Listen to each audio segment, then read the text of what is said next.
বিশ্ব সংবাদে আপনাকে স্বাগত। শুরুতেই জানাবো হাতে পাওয়া সর্বশেষ আন্তর্জাতিক সংবাদের শিরোনাম, পরে বিস্তারিত। প্রথমে ইসরায়েল, ফিলিস্তিন ও ইরান যুদ্ধ চলছে, জানিয়ে দেব আমাদের হাতে থাকা সর্বশেষ গুরুত্বপূর্ণ আপডেট আন্তর্জাতিক সংবাদ। ইসরায়েলি সেনা ইউনিটের উপর নিষেধাজ্ঞা দিতে যাচ্ছে যুক্তরাষ্ট্র। জানিয়ে দেব এবার আরেক দেশ থেকে পিঠ টান দিচ্ছে মার্কিন সেনারা। এবং আরো জানিয়ে দেব রাশিয়ার সম্পদ ইউক্রেনকে দিচ্ছে আমেরিকা, মস্কোর হুঁশিয়ারি। এদিকে ইসরায়েলি হামলায় নিহত ফিলিস্তিনের মায়ের পেট থেকে বের করা হলো জীবিত সন্তান। এবং সর্বশেষ জানিয়ে দেব গাজা ইসরায়েলি আগ্রাসন আঞ্চলিক নিরাপত্তাহীনতার কারণ, বলছে ইরানের পররাষ্ট্রমন্ত্রী। শুনছিলেন সংবাদ শিরোনাম, এরপর বিস্তারিত। তার আগে অনুরোধ থাকবে, ভিডিওটি যদি ভালো লেগে থাকে ভিডিওটিতে একটি লাইক এবং কমেন্ট করে জানিয়ে দিন ভিডিও সম্পর্কে আপনার মূল্যবান মতামত, এবং আরো কমেন্ট করে জানিয়ে দিন ভিডিওটি আপনি কোথা থেকে দেখছেন এবং শুনছেন। ইসরায়েলি সেনা ইউনিটের উপর নিষেধাজ্ঞা দিতে যাচ্ছে যুক্তরাষ্ট্র। ফিলিস্তিন অধিকৃত পশ্চিম তীরে মানবাধিকার লঙ্ঘন অভিযোগ ইসরায়েলের সেনাবাহিনীর একটি ইউনিটের উপর নিষেধাজ্ঞা দিতে যাচ্ছে যুক্তরাষ্ট্র। মার্কিন পররাষ্ট্রমন্ত্রী অ্যান্টনি ব্লিংকেন আগামী কয়েকদিনের মধ্যে নিষেধাজ্ঞার ঘোষণা দেবেন। সম্ভাব্য নিষেধাজ্ঞার খবর ক্ষোভ প্রকাশ করছে ইসরায়েলের প্রধানমন্ত্রী বেঞ্জামিন নেতানিয়াহু সহ দেশটির শীর্ষ কর্তব্য ব্যক্তিরা। খবর আল জাজিরার প্রতিবেদনে বলা হয়েছে, নেতজা হুদায়ান নামের একটি ইউনিটে ফিলিস্তিনের দখলকৃত পশ্চিম তীরে মোতায়েন করা হয়েছে। সেখানে মানবাধিকার লঙ্ঘনের বহু অভিযোগ রয়েছে। এই ইউনিটির বিরুদ্ধে ইউনিটির উপর নিষেধাজ্ঞা দেওয়ার প্রস্তুতির তথ্য নিশ্চিত করছে যুক্তরাষ্ট্রের পররাষ্ট্র মন্ত্রণালয় একাধিক কর্মকর্তা। বড় ধরনের মানবাধিকার লঙ্ঘনে জড়িত ইসরায়েলের সামরিক বাহিনী, অন্যান্য ইউনিট ও পুলিশের বিরুদ্ধে মার্কিন প্রশাসন একই ধরনের পদক্ষেপ নিতে পারে বলে জানানো হয়েছে। নেতজা হুদায়ার উপর এই নিষেধাজ্ঞা দেওয়া হলে ব্যাটালিয়নটি মার্কিন বাহিনীর কোনো সহায়তা পাবে না, এমনকি মার্কিন বাহিনীর সঙ্গে কোনো প্রশিক্ষণে অংশ নিতে পারবে না বাহিনীর সদস্যরা। এছাড়া যুক্তরাষ্ট্রের আর্থিক সহায়তা চলা প্রশিক্ষণ কার্যক্রম থেকেও তাদের বিরত রাখা হবে। শুক্রবার মার্কিন পররাষ্ট্রমন্ত্রী অ্যান্টনি ব্লিংকেন এক বক্তব্যের পর নেতজা ইহুদার উপর সম্ভাব্য এই নিষেধাজ্ঞার বিষয়টি সামনে আসে। ব্লিংকেন বলেছিলেন, ইসরায়েলে যুক্তরাষ্ট্রের লেইহি আইন লঙ্ঘন করছে এমন অভিযোগের ভিত্তিতে কিছু ব্যবস্থা নিতে পারে যুক্তরাষ্ট্র। 1997 সালে লেইহি আইন কার্যকর করে যুক্তরাষ্ট্র। এই আইনে মানবাধিকার লঙ্ঘনের সাথে জড়িত পুলিশ বা নিরাপত্তা বাহিনী কোনো ইউনিটকে সামরিক সহায়তা বন্ধের কথা বলা হয়েছে। আইনটি কার্যকরের পর থেকে মানবাধিকার লঙ্ঘনের অভিযোগের বিশ্বের নিরাপত্তা বাহিনী শত শত ইউনিটের উপর নিষেধাজ্ঞা দিয়েছে মার্কিন সরকার। এবার আরেক দেশ থেকে পিঠ টান দিচ্ছে মার্কিন সেনারা। রাশিয়ার কূটনীতিক কাছে এক প্রকার পরাস্ত হয়ে পশ্চিম আফ্রিকার দেশ নাইজেরিয়া থেকে নিজেদের সেনা প্রত্যাহারের সিদ্ধান্ত নিয়েছে যুক্তরাষ্ট্র। মার্কিন পররাষ্ট্র মন্ত্রণালয় আফ্রিকার দেশটি থেকে প্রায় 1000 সৈন্য প্রত্যাহার করতে সক্ষম হয়েছে। শুক্রবার এমন তথ্য জানায় মার্কিন গণমাধ্যমগুলো। মূলত পশ্চিম আফ্রিকার দেশগুলোই ক্রমেই রাশিয়ার প্রতি ঝুঁকে পড়ার এমন সিদ্ধান্ত নিতে হলো ওয়াশিংটনকে।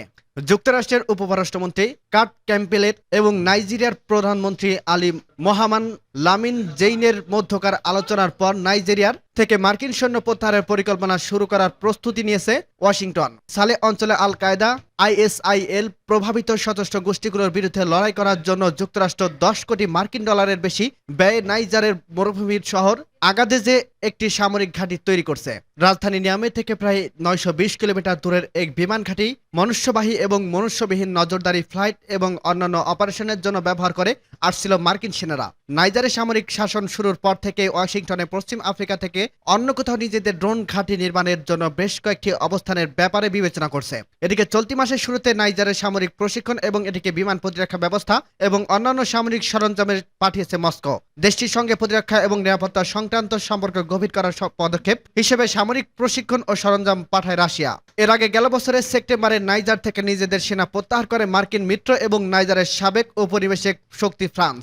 2023 সালের 26 জুলাই এক অভ্যুত্থানে নাইজারের প্রেসিডেন্ট মোহাম্মদ বাজুমকে ক্ষমতাচ্যুত করে সামরিক বাহিনী। তারপর থেকেই আন্দোলনকারীরা দাবির মুখে ফরাসি সেনা এবং রাষ্ট্রদূতকে প্রত্যাহার করতে বাধ্য হয় প্যারিস। রাশিয়ার সম্পদ ইউক্রেনকে দিচ্ছে আমেরিকা, মস্কোর হুঁশিয়ারি। রাশিয়ার আটক সম্পদ ইউক্রেনের কাছে হস্তান্তরের ব্যাপারে সিদ্ধান্ত নিয়েছে আমেরিকা। শনিবার এ ব্যাপারে সবুজ সংকেত দিয়েছে মার্কিন কংগ্রেস।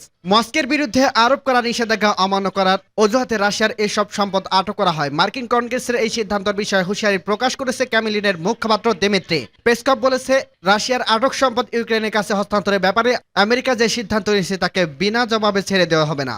রাশিয়ার এই কর্মকর্তা বলেন, সত্যি আমেরিকা যদি এমনটি করে তাহলে তাকে মূল্য দিতে হবে। তবে মস্কোর পক্ষ থেকে এই ব্যাপারে কি ধরনের জবাব দেওয়া হবে তা এখনো সেই জবাব দেওয়া হবে তা স্পষ্ট করে বলা হয়নি। তিনি বলেছেন, সর্বোচ্চ উপায়ে আমরা আমাদের স্বার্থ রক্ষা করব এবং সেভাবে জবাব দেব। পেসকভ জোর দিয়ে বলেন, আমেরিকা যদি এই ধরনের পরিকল্পনা নিয়ে এগিয়ে যায় তাহলে তারা নিজেরাই ক্ষতিগ্রস্ত করবে।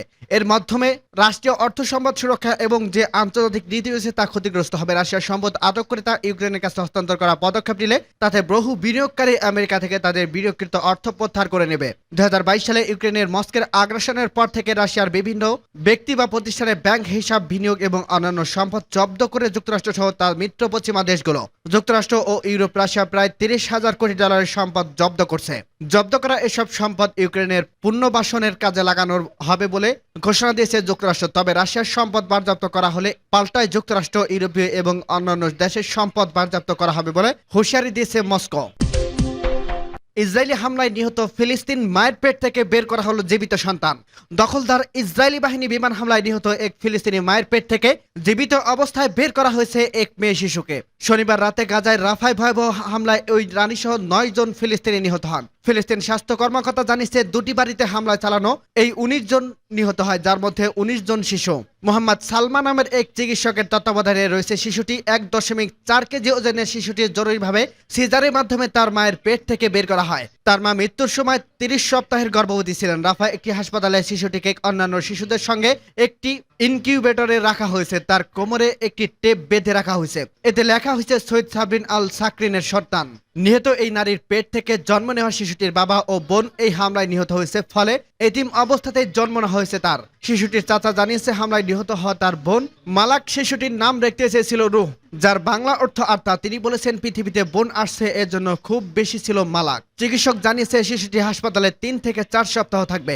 এরপর কোন আত্মীয়র কাছে সে যাবে সেটি দেখা যাবে। যদিও এই শিশুটি বেঁচে গেলে, কিন্তু তার জন্ম হয়েছে এতিম অবস্থায়। সূত্র আল জাজিরা। গাজায় ইসরায়েলি আগ্রাসন আঞ্চলিক নিরাপত্তাহীনতার কারণ বলছে ইরানের পররাষ্ট্রমন্ত্রী। ইরানের পররাষ্ট্রমন্ত্রী হুসাইন আমির আবদুল্লাহিয়ান বলেছেন, ফিলিস্তিনে গাজায় ইসরায়েলি অপরাধ ও আগ্রাসন এই অঞ্চলের মধ্যপ্রাচ্যের নিরাপত্তাহীনতার প্রধান কারণ। গতকাল রোববার ফিনল্যান্ডের প্রধানমন্ত্রী এলিন ভালতোনেলের সঙ্গে টেলিফোনে আলাপকালে হুসাইন আমির আবদুল্লাহিয়ান এ মন্তব্য করে বলেন, ইরানের সংবাদ মাধ্যম IRNA। এই সময় ইরানের পররাষ্ট্রমন্ত্রী আরো বলেন, পশ্চিমা এশিয়ার অশান্তি, দুশ্চিন্তা এবং উত্তেজনা দেখতে চায় না তার দেশ। গাজায় অবিলম্বে যুদ্ধ বন্ধের সব পক্ষকে এগিয়ে আসার আহ্বান জানিয়েছে ইরানের পররাষ্ট্রমন্ত্রী হুসাইন আমির আবদুল্লাহিয়ান বলেন, গাজায় যুদ্ধ থামাতে ইউরোপের দেশগুলোকে এগিয়ে আসতে হবে। এজন্য ইসরায়েলের কাছে তাদের অস্ত্র বিক্রি বন্ধ করতে হবে। ইরানের ইস্পাহান শহরে একটি বিমান গাড়িতে গতকাল শুক্রবার হামলা চালায় ইসরায়েল। এর আগে ইসরায়েলে হামলা চালিয়েছে ইরান। গাজায় চলমান যুদ্ধকে কেন্দ্র করে উত্তেজনা বেড়েছে ইরান ও ইসরায়েলের মধ্যে।